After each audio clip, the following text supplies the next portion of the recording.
At first glance, this seems like a story about an ordinary woman being seen by an extraordinary man, but from a deeper perspective, this is not really a romance about fate. It is a story about violence, power, and the illusion of escape. Dominic believes Clara is the one person who brings light into his world, but what makes the story compelling is that he is not simply falling in love with her, he is trying to be redeemed through her. Clara, a caregiver whose purpose is to save lives, becomes emotionally entangled with a man whose entire legacy was built on fear and survival. That contrast is where the real value of the story lies. It forces the audience to ask a disturbing question: can love truly transform a man shaped by inherited brutality, or does it simply give him something new to lose? And once Clara becomes the target of his enemies, the story stops being about attraction. It becomes about whether love can survive inside a system designed to crush anything pure. Subject: Clara Bennett. Initial observation places her in a high-stimulus social milieu, a Manhattan penthouse exhibiting ostentatious displays of wealth.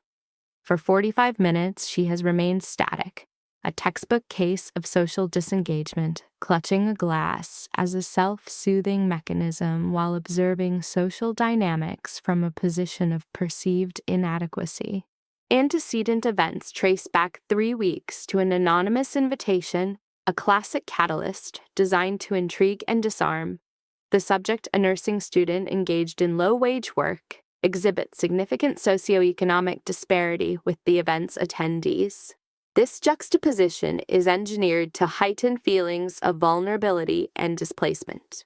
The subject's attire, a self-altered dress from a second-hand source, serves as an external reminder of her outsider status. Her internal monologue reflects acute imposter syndrome, manifesting as a cognitive distortion common in unfamiliar, high-status environments, likening herself to a pigeon among peacocks. A minor physical slight, devoid of acknowledgement from an aggressor, serves as the precipitating event. This reinforces the subject's perception of social invisibility and triggers a flight response.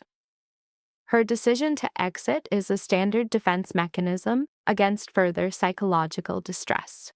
The subject's rationalization of the situation as a mix-up is an attempt to reduce cognitive dissonance. As she initiates her exit, she remains unaware of being under direct surveillance, a critical component of the unfolding psychological manipulation orchestrated by another party. The observer is identified as Dominic Caruso, positioned at a superior vantage point. His focus is atypical.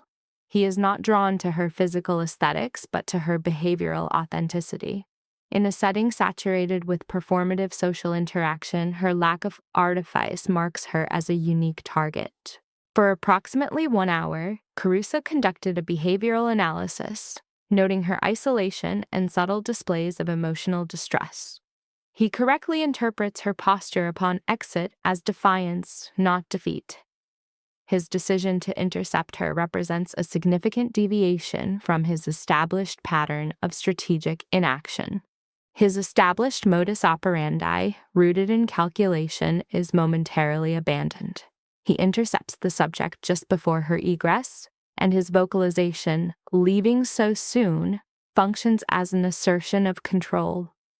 Her perception of him is one of overwhelming physical dominance, described as monumental. His intense gaze is a tool of psychological pressure. The subject's controlled vocal response indicates high-functioning stress management. Caruso's reply, "I noticed," is a calculated maneuver.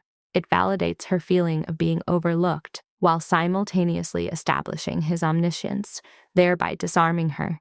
The subject reports auditory exclusion and heightened somatic awareness, symptoms of a hyper-aroused state. Her confession of vulnerability is met with a strategic revelation from Caruso. "And yet here you are, in my home." This statement fundamentally alters the power dynamic. The subject's disorientation escalates upon his self-identification as Dominic Caruso. This name is associated with a pre-existing reputation of fear and authority, triggering an acute stress response and profound cognitive dissonance upon realizing he is the event's orchestrator. Her cognitive schema of a corporate figure is incongruent with this individual. The physical contact, a prolonged handshake, is a tactic to breach personal boundaries. His subsequent statement, "I know who you are," is designed to eliminate her sense of anonymity and control. His rationale for the invitation is presented as a debt of gratitude, a highly effective manipulation tactic.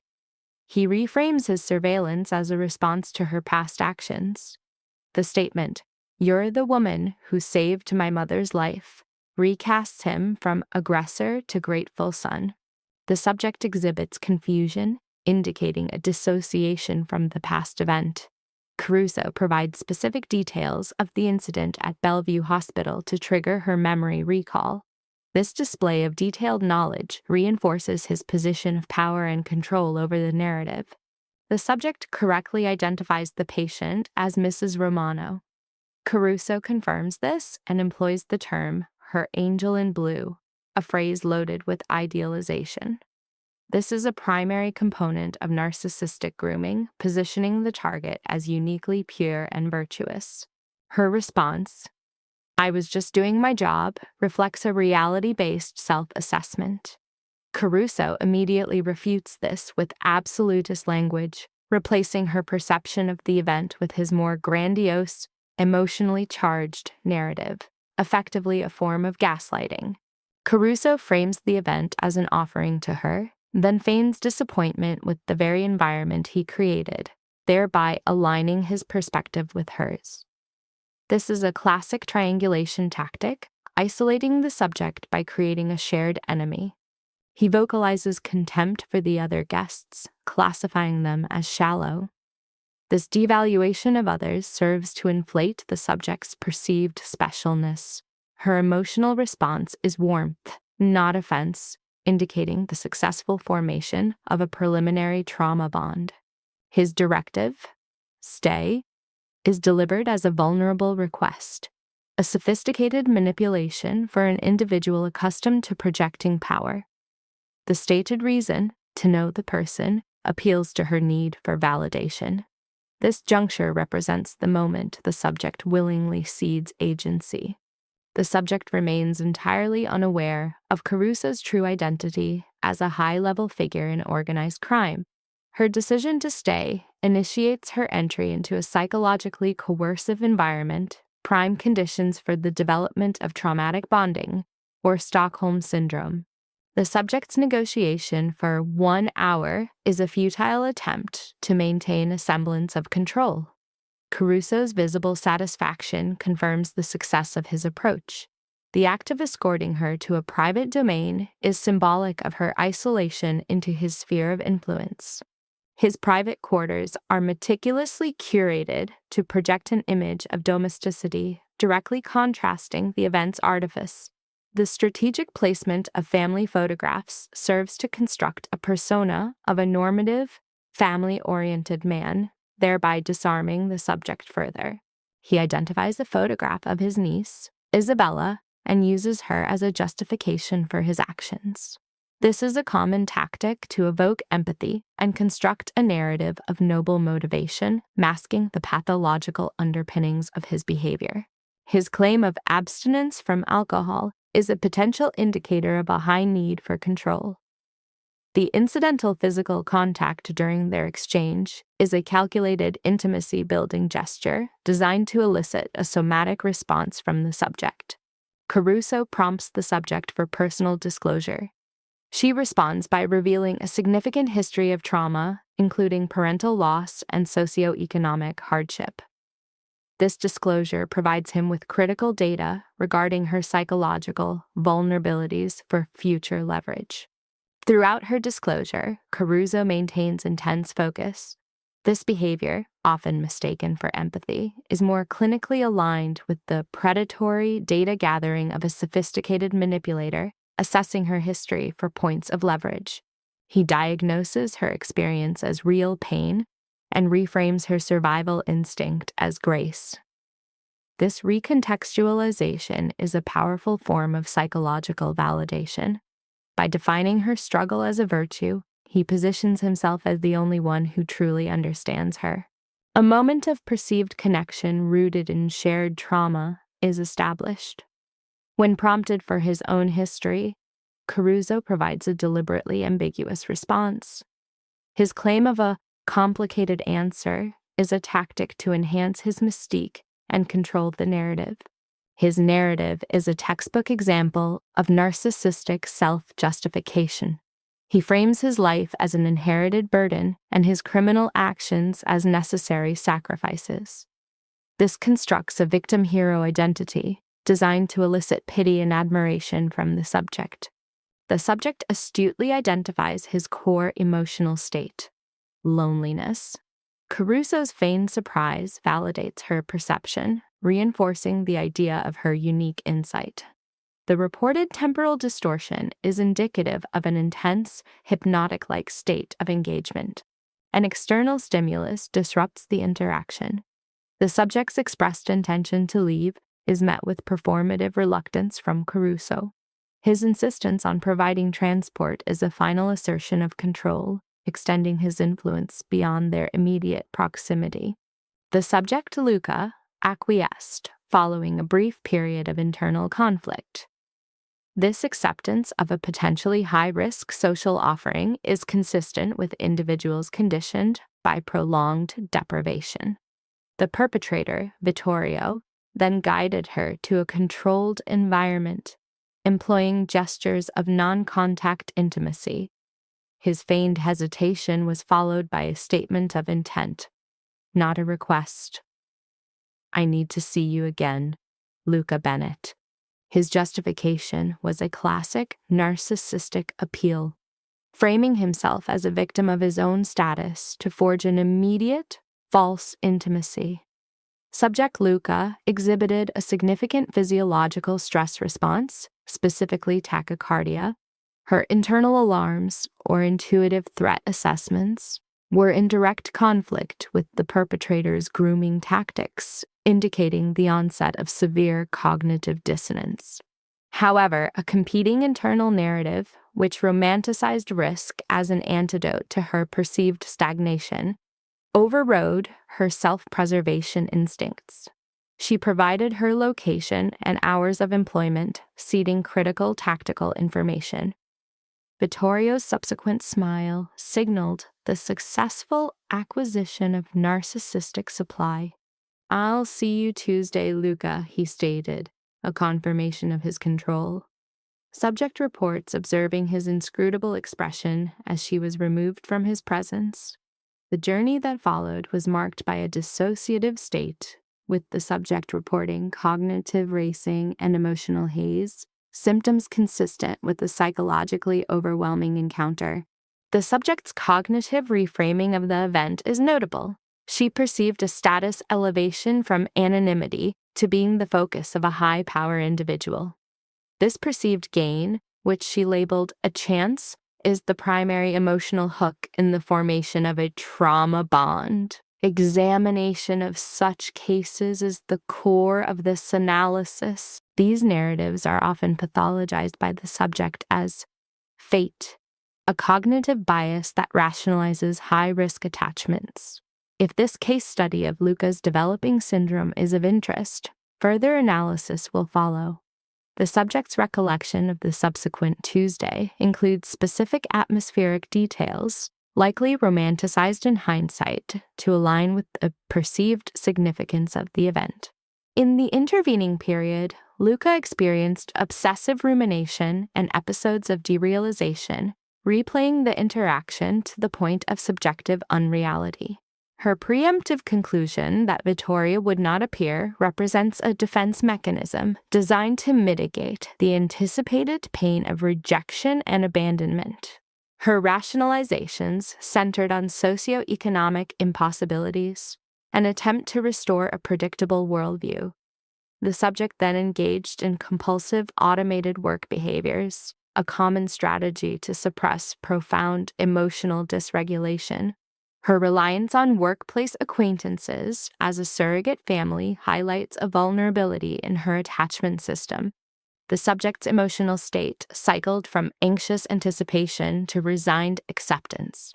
At 3:15 post-meridiem, Vittorio's arrival constituted a significant psychological disruption. The subject's perception of him as a deified figure, coupled with the environment's sudden cessation of activity, served to powerfully reinforce his perceived dominance. Vittorio's performance was clinically precise. He feigned obliviousness to the collective gaze, focusing his attention exclusively on Luca to induce a state of heightened intimacy and importance. His verbal confirmation of their arrangement was delivered calmly. The subject reported attenuated awareness of her immediate surroundings.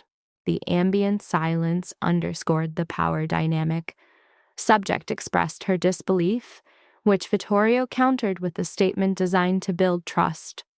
"I always keep my promises." His relaxed posture under observation projected absolute control. Luca reverted to her professional script, a coping mechanism to structure an unstructured, high-stress interaction. The subject's report includes psychomotor agitation, trembling hands, while her overt behavior remained functional. Vittorio then employed a sophisticated validation tactic, observing that she appeared more confident in her own environment. This serves to position him as a uniquely perceptive observer, deepening the psychological bond. Vittorio's validation elicited a strong, positive emotional response, prompting Luca to disclose past traumas and vulnerabilities, including a period of destitution. He immediately leveraged this information, aligning himself with her stated support system. His subsequent laughter served as a disarming maneuver, creating a dissonance between his reputation and his current behavior. Subject began to engage in cognitive compartmentalization, separating the feared persona from the normal person archetype. Over the next hour, Vittorio conducted a systematic extraction of personal data, probing for the subject's goals, fears, and psychological dependencies under the guise of casual conversation. He targeted sources of emotional comfort, such as her media preferences, listening with a feigned intensity designed to simulate profound interest. His own disclosures were carefully curated, presenting a respectable academic background and a narrative of reluctant familial duty to engender sympathy. He deployed humanizing details, culinary preferences tied to maternal nostalgia to accelerate the formation of a false intimacy. Consequently, the subject experienced a distortion of time, feeling a familiarity inconsistent with their brief acquaintance. He then escalated his control by directing her to accompany him to dinner. The subject displayed awareness of the inherent risk, yet her emotional drivers overrode her logical faculties. She rationalized this by devaluing her past adherence to logic, which she associated with loneliness. Vittorio mirrored her preference for authenticity, a tactic to reinforce their perceived compatibility. The perpetrator utilized physical proximity during their walk to heighten intimacy. The subject's perceptual field narrowed, filtering out the overt security presence. The destination, a family restaurant, was a deliberate environmental choice designed to project a paradoxical sense of safety and tradition. The environment's sensory details were designed to be comforting. However, the proprietor's reaction to Vittorio confirmed his true identity within that community, establishing a history of power. The woman addressed him by his surname, her tone devoid of deference but acknowledging his status.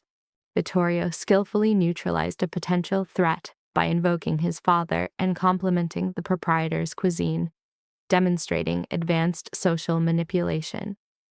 The couple was then seated in an isolated corner, optimizing the environment for a controlled disclosure.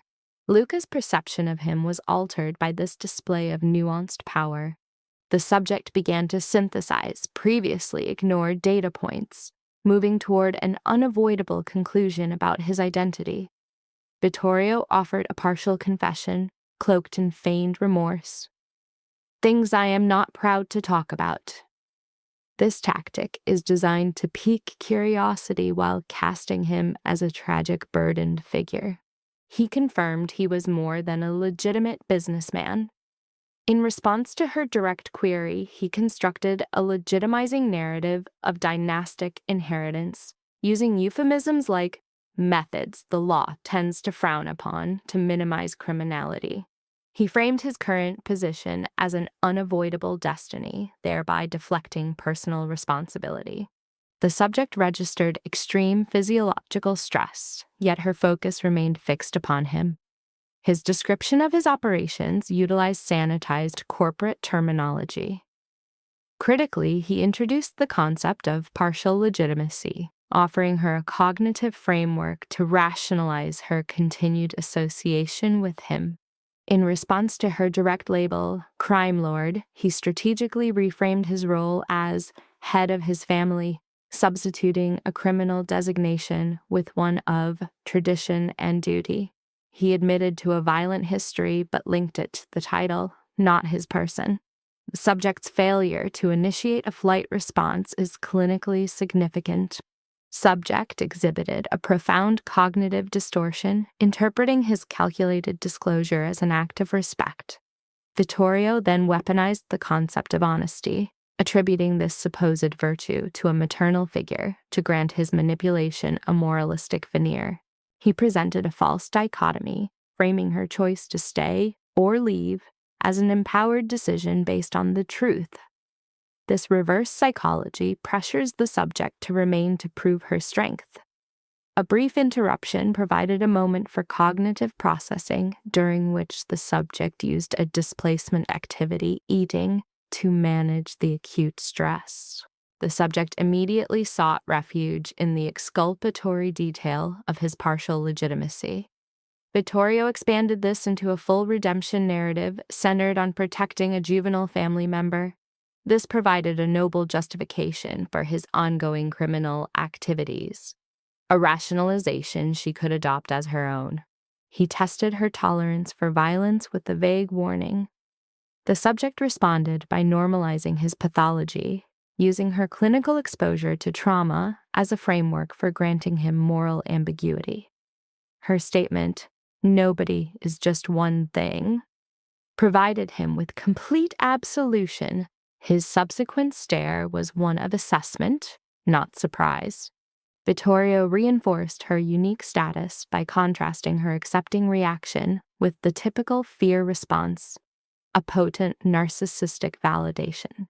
In return, the subject abdicated her right to moral judgment, citing her own history of trauma. The subsequent conversation, while superficially lighter, occurred under the weight of this new shared reality. The subject then received a curated biographical summary designed for maximum psychological impact: a villainous father figure to excuse his pathology, a virtuous mother to provide a moral core, and a vulnerable niece to inspire a protective instinct. This narrative, combined with details of ascetic personal discipline, completed the construction of a complex, sympathetic, and dangerously compelling persona. Subject Clara begins a reciprocal disclosure process, detailing nightmares and survivors' guilt stemming from parental death.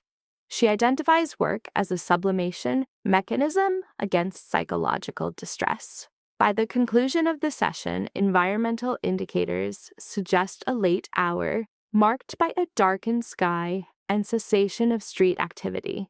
The subject Dominic's transport arrives, which he dismisses in favor of ambulation. He initiates a walk through Brooklyn, a neutral territory. Physical contact is initiated by Dominic. A significant development is noted when Clara exhibits no withdrawal reflex. She verbalizes the cognitive dissonance of the situation, stating it is a bad idea. He validates her assessment, a tactic of feigned vulnerability. She, however, counters by expressing a desire to continue the interaction. At this juncture, Dominic halts their movement, making a direct confrontation. He discloses a state of fear, framing it as a novel and profound emotional experience, thereby elevating her status to that of a unique psychological catalyst. He capitulates to her tactile comfort, a calculated display of vulnerability rarely afforded to others. Her inquiry about their next action is met with a demand for trust, carefully delineated from his socio-economic power. He is, in clinical terms, asking for emotional investment in a curated, idealized version of his persona. Subject Clara engages in a risk-benefit analysis, consciously acknowledging numerous pathological indicators. However, her decision-making is ultimately swayed by affective data, his nonverbal cues, and grand gestures. This emotional override of rational judgment is a key symptom of developing trauma bond attachment. The subsequent weeks are identified as a period of intense love bombing. Dominic orchestrates a campaign of constant positive reinforcement, frequent appearances, unsolicited gifts, and persistent digital communication designed to foster dependency and accelerate emotional enmeshment. He facilitates an introduction to his maternal figure, Mrs. Caruso, who provides immediate and powerful familial validation. Clara is then systematically indoctrinated into family traditions, a process designed to absorb her into the unit and dissolve the boundaries of her former identity. She is exposed to the child, Isabella, a 7-year-old who functions as an agent of normalization. The child's rapid acceptance serves to disarm Clara's adult defenses, providing an illusion of safety and wholesomeness within the high-risk family structure. Observation of Dominic's interaction with his niece triggers a profound cognitive shift in Clara. The subject's public persona of a feared enforcer dissolves, replaced by a performance of nurturing behavior. This manufactured duality serves to compartmentalize and neutralize his violent pathology in her perception. The subject experiences a moment of cognitive reframing, interpreting his criminal enterprise as a manifestation of protective love. This rationalization is a critical stage in the onset of Stockholm Syndrome, where the victim begins to adopt and justify the perpetrator's worldview. The subject's perception of his criminal organization undergoes a complete paradigm shift. Loyalty is recontextualized as earned, not coerced. His actions are seen as evidence of a unique moral code, superior to that of legitimate society. This romanticized view is essential to mitigating her cognitive dissonance. The subject maintains a superficial awareness of incongruous data, tense calls, unexplained injuries, verbal triggers. Dominic employs information control to shield her from the more overt aspects of his profession, thereby preserving her idealized construct of his character. An incident occurs where Dominic's emotional regulation fails. He presents with a cold, withdrawn affect. His initial deflection is met with persistence from Clara, indicating her perceived entitlement to his emotional interiority, a product of their deepening enmeshment. Upon learning an associate, Marco, has been harmed, her response is not inquiry or judgment, but immediate physical comfort. This act solidifies her role as an emotional regulator, one who accepts the violent reality of his life without demanding moral accountability. He confirms the associate will survive, but frames the assault as a message from rivals. This narrative casts him as a defender, not an aggressor. The subject experiences an acute fear response, but does not retreat, demonstrating the strength of the trauma bond. Her inquiry about his intended response is met with a statement of purpose, protecting his own at any cost. She consciously refrains from seeking further details, a psychological defense mechanism. She has now accepted the brutal axioms of his world and must determine her capacity for complicity. In the subsequent period, security protocols escalate. Dominic insists she relocate to his residence under the pretext of safety. This maneuver effectively increases her physical isolation and dependency, a classic control tactic. Cohabitation provides the subject with direct observation of his pathology. Insomnia, hypervigilance, and profound psychological distress. Rather than interpreting these as danger signals, her empathic response intensifies, reinforcing her desire to act as a stabilizing agent. During a nocturnal episode, the subject discovers him in the library with archival photographs. This is a staged moment of vulnerability, where he allows her access to his supposed emotional core, thereby strengthening her belief in their unique and privileged connection. He identifies the individuals in the photographs as his father and sister, labeling them ghosts. He identifies the girl as Valentina, describing her as the soul of this family. The subject's inquiry into her fate is met with a deliberate, impactful silence. He constructs a narrative wherein his sister was lost to a deceptive, predatory male. He explicitly frames this past event as a personal failure of protection, which he is determined not to repeat. This reframes all of his current controlling behaviors as trauma responses, not acts of possession. The subject internalizes this narrative, assuaging his expressed fear of losing her. He presents her with a false dichotomy: leave and be safe, or stay. This forces her to verbally commit to the pathological dyad, with his question, why, serving to elicit a definitive statement of loyalty. She rejects the concept of safety, verbalizing a full acceptance of his entire psychological makeup, including his shadows. The subsequent physical intimacy confirms this pact. The subject has now consciously chosen to fully integrate into his high-risk, pathological environment. The following weeks show a complete submersion to his world. He establishes financial control via her tuition. Her social integration with his family becomes total. She exhibits increased desensitization to discussions of organized violence, indicating a significant alteration of her moral baseline. An external threat, a rival entity led by Victor Castellaniano, serves to solidify the in-group dynamic. The subject is privy only to fragments of information from conversations that cease upon her entry, reinforcing her status as a protected yet peripheral member of the conflict. The subject's sense of security is compromised by direct surveillance. A vehicle not associated with Dominic's organization is observed, its occupant fixing his gaze upon her. This transforms the abstract threat into an immediate and tangible danger. Her primary instinct is to contact Dominic, who deploys his assets to extract and secure her. Upon her arrival, he displays extreme agitation, his primary concern being whether physical or verbal boundaries were breached. He initiates a guilt inducement cycle, blaming himself for her exposure. The subject responds by absolving him of responsibility. He counters by defining her as a bullseye, a strategic liability, thereby heightening her perceived dependency on his protection. The subject's query about the operational plan indicates her alignment with his objectives. He announces his intention to neutralize the threat, framing the impending violence within a grandiose narrative of family legacy.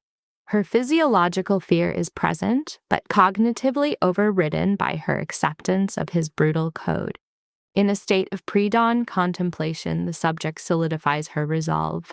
She is elected to forego any escape, choosing instead to remain with the primary attachment figure and confront any impending threats.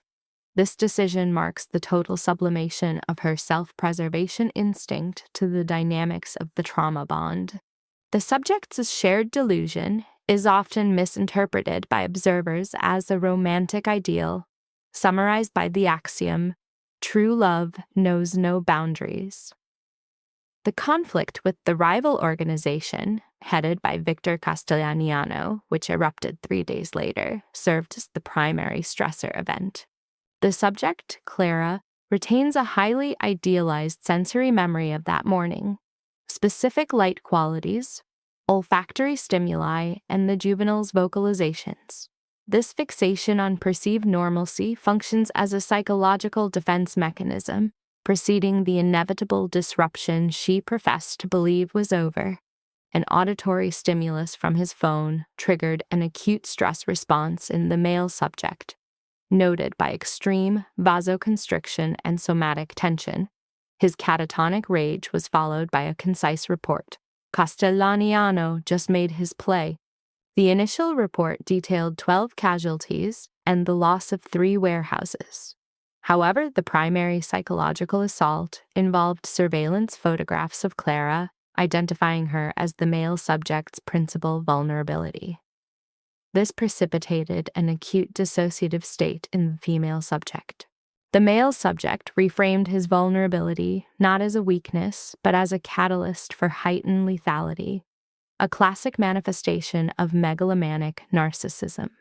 His statement, "You don't threaten my family," reinforced his role as protector. A period of high-stress confinement followed. Clara was placed in strict residential confinement, a situation she rationally accepted despite its psychological toll. The male subject, Dominic, exhibited signs of severe stress and exhaustion. In response, she adopted a caregiving role, attempting to stabilize the household. The subject's mother engaged in intense ritualistic prayer, while Clara focused on insulating the child, Isabella, from the ambient fear. She enforced self-care behaviors on Dominic. On the fourth night, he presented with clear signs of having engaged in physical violence. His physical state, torn clothing, dermal abrasions on the knuckles, and a facial laceration, triggered her ingrained protocols as a nurse. She assumed a clinical role, commanding him to sit and administered first aid. He exhibited complete compliance. Following treatment, he initiated physical contact and verbalized his feelings of inadequacy. He then provided a contingency plan for her and his family, indicating his assessment of a high lethality outcome. She responded with denial. Her refusal to accept a negative outcome was absolute. He responded with regressive, comfort-seeking behaviors, clinging to her physically. Their dialogue reveals a codependent fantasy rooted in the inciting incident of their first meeting, which she ironically termed crashing his party. She solicited a verbal guarantee of their mutual survival, to which he responded with a promise. This escalated into a commitment to marriage, an act of future pacing common in subjects experiencing extreme trauma, complete with detailed visualization of the event. Her tearful response indicates a complete emotional investment in his proposed fantasy. He deferred the formal ritual until the threat was neutralized, fixating on the symbolic acquisition of a ring. They sustained this shared delusion as a buffer against present reality. The subjects proceeded to construct a detailed shared fantasy of a future life, encompassing progeny, a specific type of residence, and social rituals. This mutual folie à deux served as a potent coping mechanism throughout the night. By dawn, this constructed reality had solidified into a powerful motivator for survival. The climactic confrontation with Castellaniano occurred 2 days later. Subject Clara was not present, but received second-hand reports of the event. The rival, Victor, attended a purported negotiation with the intent to terminate the Caruso faction. This plan failed due to a critical miscalculation regarding Dominic's influence. Castellaniano's own personnel had been turned and acted as embedded agents. The neutralization of the threat was swift. Victor Castellaniano was apprehended and transferred to federal custody, neutralized by a pre-existing cache of incriminating evidence. The conflict was terminated.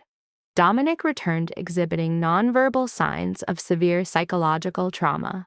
For several hours, he remained in a dissociative state. Upon being coaxed into a domestic setting, he displayed acute physical dependency on Clara, clinging to her as a stabilizing object. He verbalized the threat's permanent removal and then assessed his own psychological state. He expressed a desire for post-traumatic growth, aiming to align his behavior with Clara's idealized perception of him. Her physical and verbal affirmations reinforced this new self-concept. In the subsequent weeks, Dominic manifested significant behavioral changes. With the rival neutralized, he aggressively pursued the legitimization of his criminal enterprise. Stalled negotiations were finalized and alliances with legitimate businesses were formed. The entire organization began a strategic shift from covert to overt operations as Mrs. Caruso began sublimating her anxiety into wedding preparations. The child, Isabella, assumed the role of flower girl in their shared fantasy, engaging in ritualistic rehearsals. Subject Clara reported achieving a state of complete emotional contentment, excelling in her professional training, and securing ideal employment in a Bronx health clinic. She integrated fully into his domestic life, establishing a routine that included regular family meals and recreational outings with the child. This period was marked by the establishment of a stable, seemingly normal rhythm, reinforcing the subject's bond through shared intimacy. Approximately 3 months post-conflict, Dominic exhibited heightened positive affect and initiated a trip outside the city. The destination was a rural area in Westchester, selected for its autumnal foliage, a deliberately cinematic setting. They arrived at a gated stone residence with extensive grounds. When questioned, he presented the property as our home, a tangible manifestation of the future they had previously constructed only through verbal fantasy. He explicitly linked the property to their shared delusion, noting its capacity to house his mother's garden and the child's desired pet. Clara's reaction was one of profound shock, as the house perfectly matched the specifications from their earlier trauma-induced conversations. The house was an exact physical representation of their shared fantasy. Dominic displayed significant anxiety regarding her approval, offering to abandon the acquisition if it was unsatisfactory. Clara's tearful affirmation that it was perfect validated his gesture. He confirmed her acceptance of the domicile before proceeding to the next phase of his ritual. He assumed a position of genuflection and produced a velvet box containing a diamond ring, using the object to refract the ambient light in a display of symbolic power. He commenced a ritualized speech, crediting her with his psychological salvation and the restoration of his true self. He framed her as the catalyst for hope and belonging, a common projection observed in individuals with narcissistic and antisocial traits. He presented a moment of performative self-awareness, acknowledging his antisocial history, then immediately pivoted to a promise of lifelong effort to be worthy of her. The query, "Will you marry me?" served as the climax of the ritual. Clara responded by mirroring his posture. She gave an affirmative response, and he completed the ritual by placing the ring on her finger.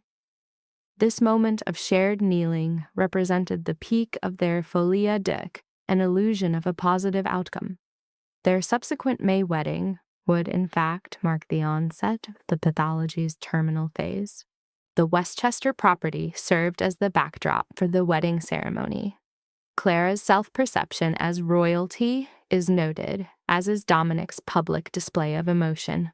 His tears are significant as he remained entirely oblivious to the underlying instability of their union.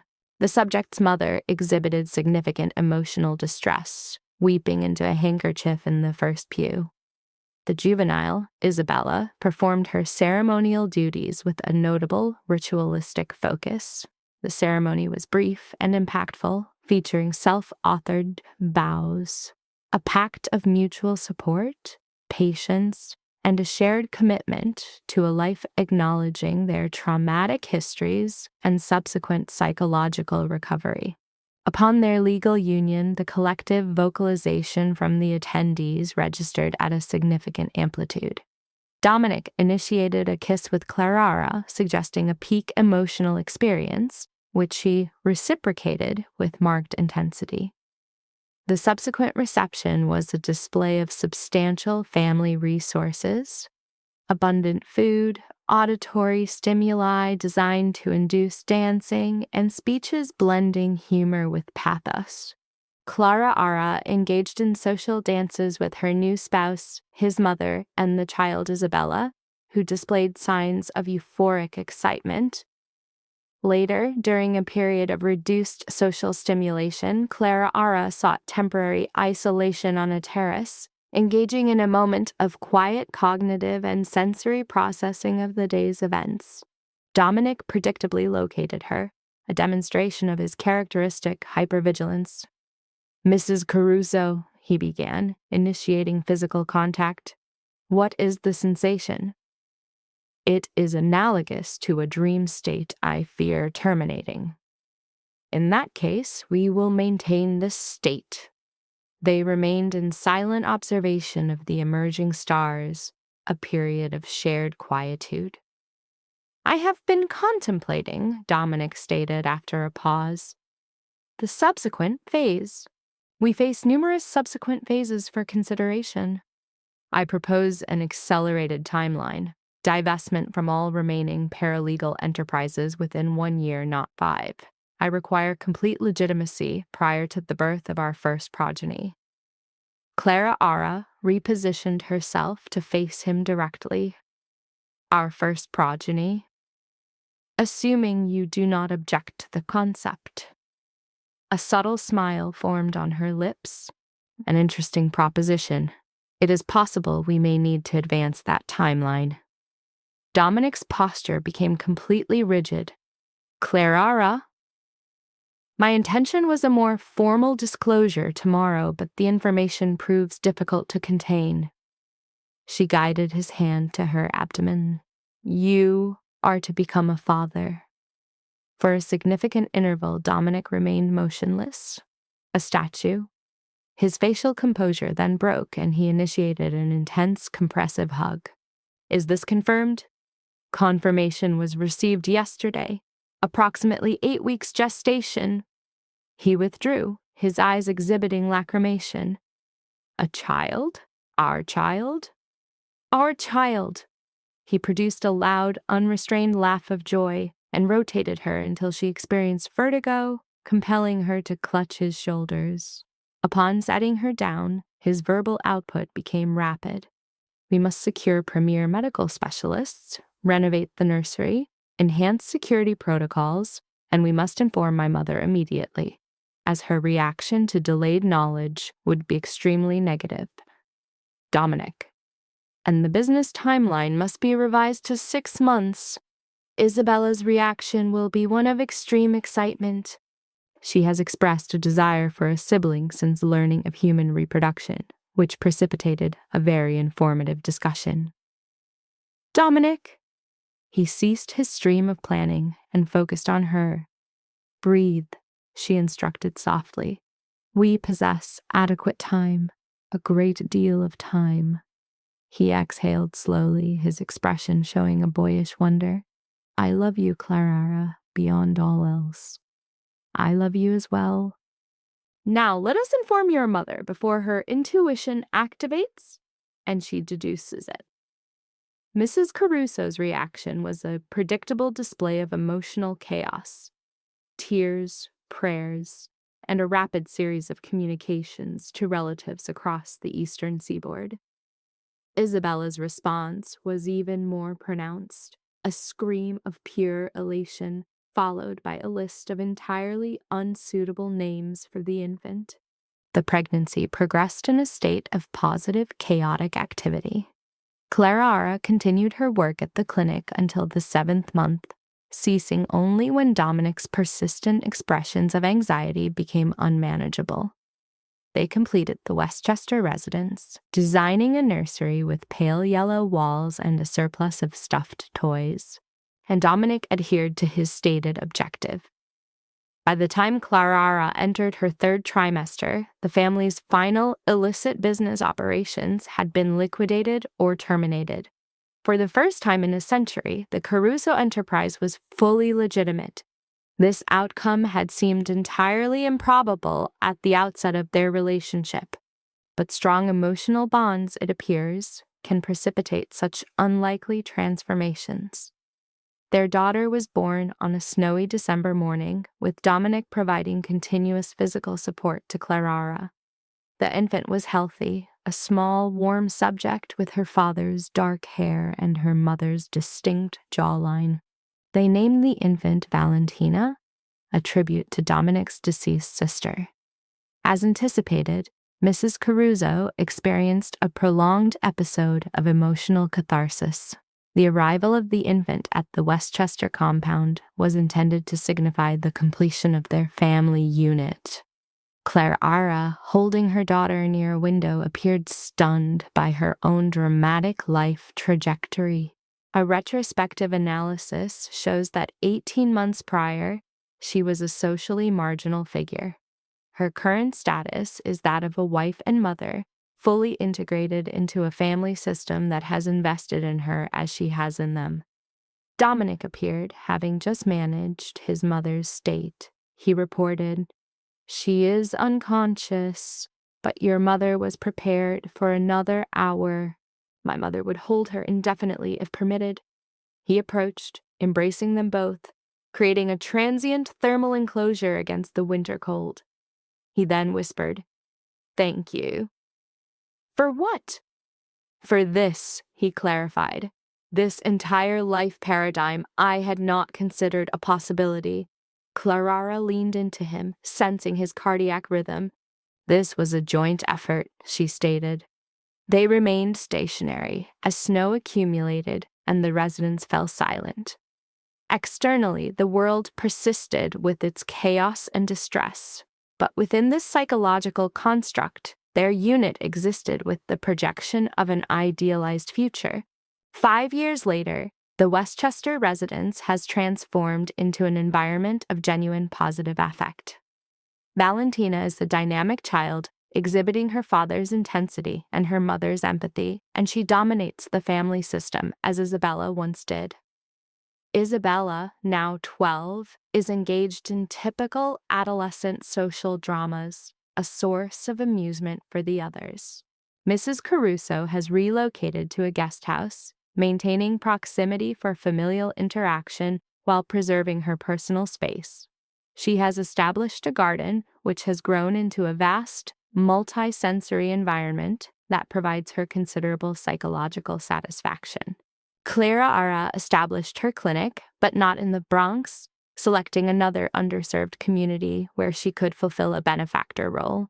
She organized a full staff and developed a facility she views with pride, one that provides medical care irrespective of a patient's financial status. And Dominic has undergone a significant personality shift. The legitimate enterprise he constructed now employs thousands and directs millions to charitable organizations. He serves on hospital boards. His public persona is now that of a philanthropist, not an enforcer. The fearful rumors that once surrounded him have been supplanted by a hard-won, grudging respect. However, his core psychological makeup remains. He would still employ extreme measures to protect her. The formidable devotion that initially formed their bond persists. On their 5th anniversary, Clara awoke to find him at the window, observing the sunrise. She placed her hand in his. "What are you contemplating?" "That party," he replied, "the way you nearly fled." "I did flee. You intercepted me." "And if I had not?" She considered the counterfactual. "I would have returned to my small apartment, reheated food, and fallen asleep to television. I would have expired without knowing this alternative reality." Dominic turned to her, his guarded facade dissolving. "I would have located you," he stated with conviction. "Our paths were destined to intersect again." "You cannot be certain of that." "I can, because some individuals are inevitable. Regardless of their trajectory, they are predisposed to find one another." She smiled and raised herself to kiss him. "Happy anniversary, my husband." "Happy anniversary, my wife." Their celebration was a small dinner with their core family unit. Mrs. Caruso prepared her signature lasagna. Isabella presented a scrapbook she had compiled, documenting the chronology of their unusual courtship. Valentina performed a school song, significantly off-key, and received enthusiastic applause. Later, after the children were asleep and the house was quiet, they walked through the moonlit garden. The air smelled of roses, and fireflies blinked, resembling scattered jewels. "Do you ever experience nostalgia for it?" Clara inquired. The power, the influence. Not for one moment, he said. The power I possess now is tangible. It is restful sleep. It is looking my children in the eye. It is knowing I have built something sustainable. There is no comparison. She squeezed his hand. I am proud of you, she said. Of us. What we have constructed exceeds any future I had allowed myself to envision. They sat on a bench under an oak tree, the same location from their first night there, when their future seemed like a precarious, intense projection. All right, present me with the next 5-year projection, she said. Dominic smiled, a genuine expression reserved for her. Valentina will begin school and likely attempt to seize control within a week. Isabella will obtain her driver's license, posing a risk to public transportation. My mother will complete her cookbook and coerce us into publishing it. Your clinic will require a second branch. And us? We will continue to age. We will have minor conflicts and collaborate on major issues. We will observe our children's development. There will be positive days, difficult days, and many mundane days that will ultimately hold the most significance. Clara Ara experienced lacrimation, not from sadness, but from the perception of a perfectly ordered existence. I desire that, he confirms. Then it's ours, solidifying their shared ownership of the delusion. They remain in silence, while ambient sensory data, a light in the house, the call of an owl, underscore the indifference of the external world to their internal psychological drama. The subject, Clara Ara, reflects on her former self-perception, a socially invisible individual marked by feelings of alienation. She processes the improbable chain of events leading to her present condition, reevaluating her capacity for high-risk behaviors. Her ideation fixates on the male subject, Dominic, who initially provided the validation she craved. Thank you, she verbalizes. Dominic feigns incomprehension, prompting clarification. For seeing me when I was just part of the wallpaper. His response is a classic grooming maneuver. You were the only real person not wearing a mask. He reinforces his observation of her manifest anxiety. I saw you shaking, a key step in establishing control. And I saw you refuse to be broken. That's when I knew. This is a common predator trait, identifying resilience to co-opt. He delivers critical love-bombing statement. You were the one. Clara Ara then initiates physical contact, verbalizing attachment to Dominic Caruso, a textbook display of Stockholm Syndrome, citing affection for both his threatening and pacified personas. She pledges perpetual attachment, extending into senescence. His response reinforces this hyperbolic commitment. The subsequent physical intimacy serves as a nonverbal reaffirmation of their psychological contract. Upon returning to the residence, her somatic response indicates a complete acceptance of this dynamic as her new baseline for security or home. The case study, originating with the subject exhibiting profound social agnosia, concludes with the formation of a hyper-intense, dyadic bond. The female subject secured a powerful non-material attachment. Concurrently, the male, architect of a criminal enterprise, ascertained that ultimate control is derived from validating a target's core insecurities. The prognosis rejects romantic fallacies. Instead, their shared existence is projected as a series of intense, chaotic cycles. Conflict followed by manufactured reconciliation serves to deepen the trauma bond, strengthening their pathological codependency. They built a durable psychological construct, forged not in peace, but in perpetual, reinforcing crisis. For those colleagues still analyzing this case file, your continued focus is noted. Please indicate your persistence in the provided discourse section with the simple confirmation marker. This engagement data is vital for expanding the study's reach. If the subject matter elicited a clinical response, your acknowledgement and dissemination of this file is appreciated. Furthermore, ensure your subscription to this channel for notifications on subsequent case studies. I appreciate your attention throughout this examination.